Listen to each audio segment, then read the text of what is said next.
Welcome to our Middle East briefing program. Today, we dive into some intriguing headlines making waves in the region. First up, Bain Company reports that China is looking to attract more private equity funds from the Middle East and the US, indicating a potential recovery in investments despite previous withdrawals by Western firms. This shift could reshape the investment landscape in Asia-Pacific, with a hopeful outlook for recovery by 2025. In Turkey, protests have erupted for the sixth consecutive night following the detention of opposition leader Ekrem Imamoglu. Crowds are defying authorities, clashing with security forces amid rising tensions. BBC's Mark Lowen is on the ground, capturing the escalating unrest as citizens demand democracy and justice in the face of government repression. Lastly, the spotlight is on U.S. immigration policies as more individuals, including students and academics, face detention and deportation under the current administration. Cases like that of a Georgetown University student and a Brown University physician highlight the growing scrutiny and enforcement actions impacting both permanent residents and tourists. This situation has raised international concerns, prompting discussions on academic freedom and human rights. Please stay tuned for more detailed content. South China Morning Post reports that Bain Company has indicated a potential upswing in private equity investments in China, driven by increasing capital inflow from the Middle East and strategic adaptations from U.S. funds. Sebastian Lamy, a co-leader at Bain, noted that the recent stock market rally, spurred by advancements from AI startups, has contributed to a more optimistic outlook for China's economy. Middle Eastern sovereign investors, who accounted for a significant portion of the investments last year, have remained committed to the Chinese market, contrasting with the more cautious stance of Western investors. Notably, U.S. funds are shifting towards less risky investments, exemplified by Bain Capital's recent $3.2 billion deal to privatize Chindata Group, a Chinese data center operator, illustrating a growing interest in technology infrastructure in the region. BBC highlights the ongoing protests in Istanbul, where demonstrators have taken to the streets for 6 consecutive nights following the arrest of the city's mayor, Ekrem Imamoglu. The protests, which have intensified with clashes between protesters and security forces, reflect widespread discontent with the current government. Authorities have responded with tear gas and rubber bullets, showcasing the escalating tensions as citizens demand a return to democratic processes. BBC correspondent Mark Lowen captures the voices of those rallying against perceived injustices, emphasizing the determination of the protesters in their fight for political change. The Independent sheds light on the troubling experiences of individuals legally residing in the U.S. who have faced detention and deportation under the current immigration policies.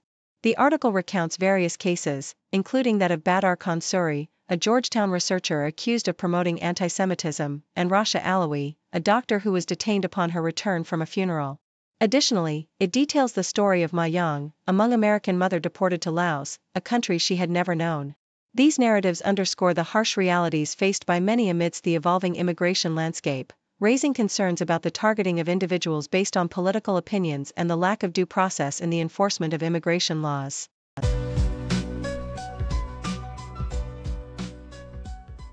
South China Morning Post reports that on Monday, Hamdan Bilal, a Palestinian co-director of the Oscar-winning documentary No Other Land, was brutally attacked by a group of Israeli settlers in the occupied West Bank.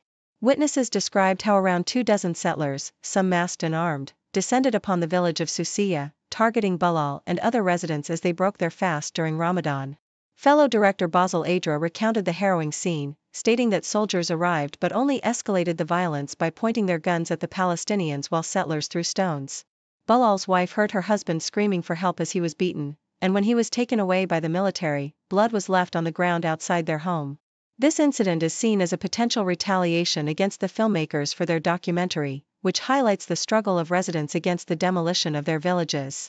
The Independent highlights the ongoing tensions in Iraq regarding Iranian-backed militant groups, particularly the Popular Mobilization Forces, PMF.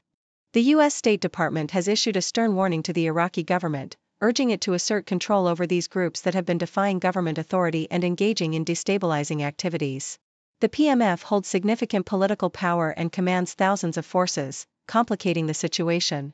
Press Secretary Tammy Bruce emphasized the need for Iraq to ensure that all security forces operate under its command, rather than being influenced by Iran. This warning comes in the context of previous U.S. actions against Iranian interests and a broader strategy to counter Iranian influence in the region. According to the New York Times, the violent assault on Hamdan Bilal was witnessed by Joseph Kaplan Weinger, who tried to alert Israeli soldiers to the attack but was hindered by their inaction. The assault occurred just as residents were observing Ramadan, with the settlers reportedly mocking them during the attack. Bilal, along with 2 others, was detained by the Israeli military, which claimed they were involved in a violent confrontation. However, witnesses dispute this narrative, asserting that the settlers initiated the violence and that the military's response was inadequate. This incident underscores the ongoing violence and tensions in the region, particularly against those who advocate for Palestinian rights through art and media.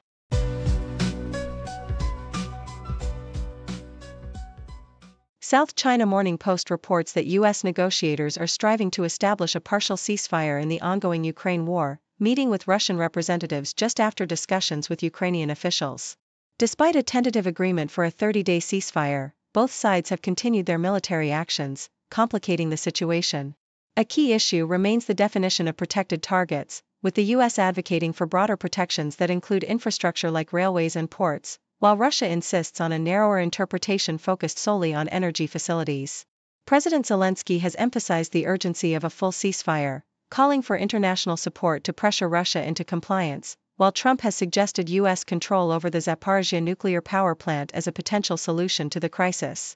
According to the Associated Press, a New York high school student, Jane Kahn, is suing her school district after officials painted over her pro-Palestinian parking spot design featuring a watermelon slice, a symbol of solidarity with Palestinians. The lawsuit claims that the school violated her free speech rights and caused her emotional distress when they removed her artwork shortly after the school year began. The student, who identifies as a Muslim American of Pakistani descent, argues that her expression of support for Palestinians was unjustly suppressed while the school has previously allowed other political expressions. The district has defended its actions by citing a need for neutrality on contentious political issues, despite having permitted various other political expressions in the past. BBC highlights the recent media crackdown in Turkey, where over 1,000 individuals have been arrested amid protests following the detention of opposition leader Ekrem Imamoglu. Many journalists are included among those arrested, raising concerns about press freedom in the country. The crackdown reflects a broader trend of increasing repression against dissenting voices in Turkey, particularly in the wake of political unrest. The situation underscores the challenges faced by the media in maintaining independence and reporting freely in an environment marked by government hostility towards opposition and critical coverage.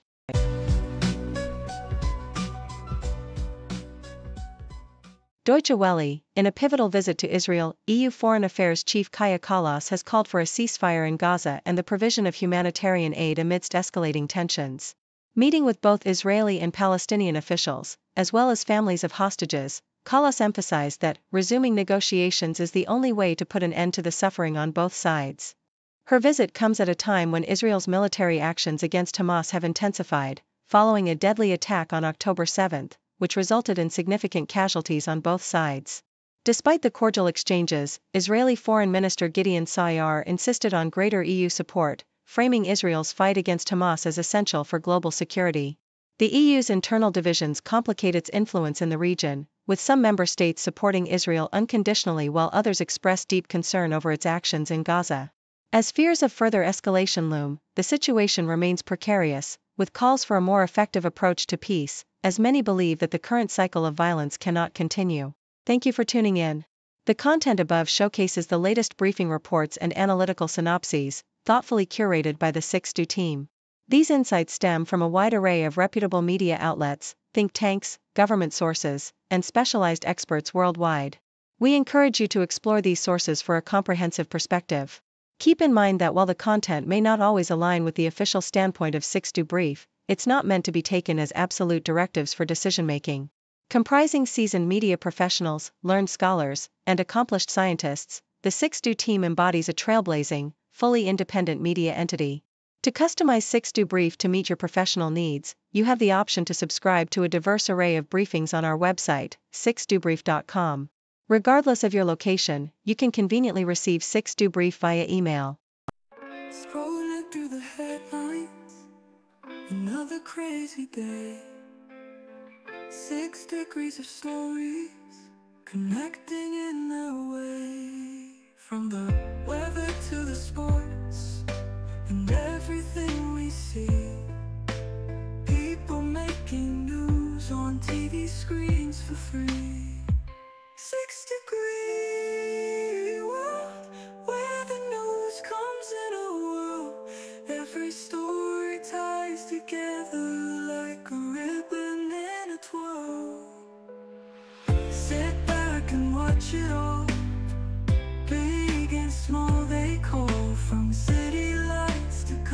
countryside, we're connected after all.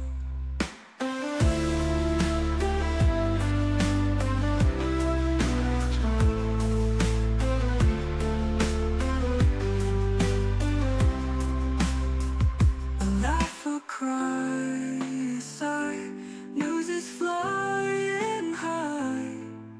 From city lights to countryside, we're connected after all. A laugh, a cry,